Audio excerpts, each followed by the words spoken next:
ఎందుకు పిలువబడ్డావో తెలుసా? దేవుడి మరణ పునరుద్ధానం అనేకులకు నేను ప్రచురము చేయడానికి మనము పిలువబడ్డాము.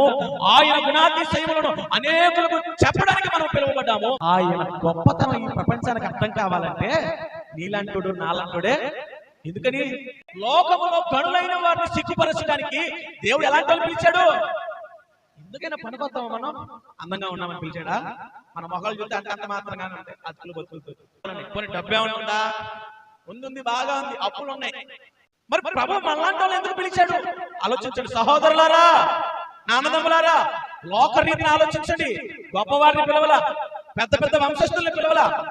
మనలో మన మధ్యములోనూ కూడా గొప్పతనం లేదు, డబ్బులో గొప్పతనం లేదు, చదువులో గొప్పతనం లేదు, అందంలో గొప్పతనం లేదు. ఎందుకు పనికిరాని ఒక సిటీలో మూల పాడుపడిపోయిన ఇళ్లలో నుంచి ప్రభు మనల్ని ఎందుకు పిలిచాడో తెలుసా? దేవుని గొప్పతనం నీ ద్వారా